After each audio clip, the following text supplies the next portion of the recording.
Faut du temps. C'est plutôt de manière allongée, avec une bouillotte. C'est téléphone éteint, lumière tamisée, des petites chips et seul. J'adore regarder ça en fait parce que j'en ai marre des gens qui me blablatent pendant que je regarde une série pour dire mais qu'est-ce qui s'est passé là? Attends, je comprends pas pourquoi elle fait ça. Et du coup, je peux manger mes chips aussi sans déranger les autres. Des lunettes, et un calepin et un stylo et un verre de vin. Non, je sais pas, je dis ça pour déconner. Je regarde pas tellement parce qu'en fait, c'est chronophage. C'est-à-dire que si on est accroché à une série, on voit un épisode, 2 épisodes, on peut passer la nuit.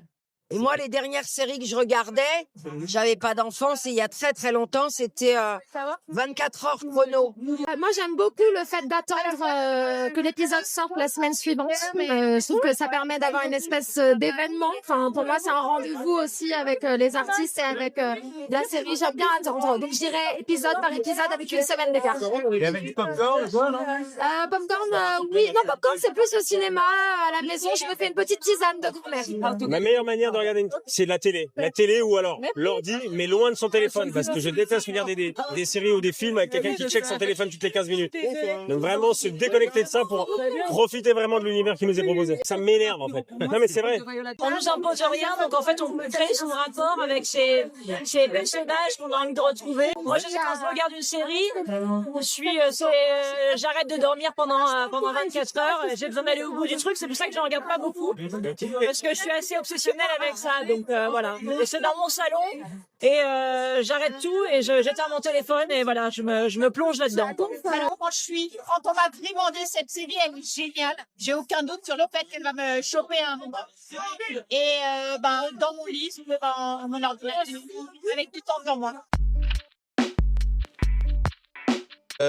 Ma série culte. Mais il y en a trop, il y en a trop. Qu'est-ce que je pourrais dire, la série culte? Il y en a beaucoup, mais je dirais The Leftovers. J'en ai plusieurs. J'ai adoré Mrs. Maisel, The Marvelous Mrs. Maisel. J'ai adoré Downton Abbey. C'est vrai, je n'ai pas pensé à dire ça avant. Le mec est parti. Pardon, bonjour, j'ai une absence. Vous me disiez, donc bienvenue dans mon émission. Donc, Bonjour Fred Testo. Bonjour, vous êtes? Fred Testo. Ah, c'est vous, Fred Testo? Bien sûr. Ah bah alors, je comprends plus rien à ce qui se passe. Alors moi, il y a des années, c'est pareil. C'était Six Feet Under. Malcolm. Tu t'attendais pas? Ah, si. On attendait à recaler. Non, je suis obligée de parler de Malcolm. Ça m'a fait mon enfance, mon adolescence, et là j'attends la suite avec impatience.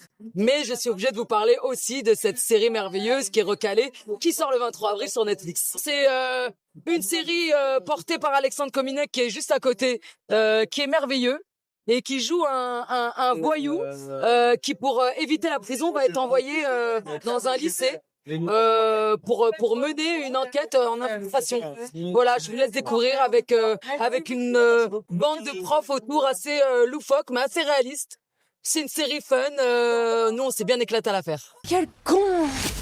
Tu veux m'envoyer en tôle? Fais-le. Et moi, j'arrête. Ça marche. Qui ça, Marina? Ah non, toujours pas, non. La photocopieuse. Il n'y a pas de panique, c'est des balles à blanc. Hein. Il y a quand même un impact. Oui, c'est fou, là.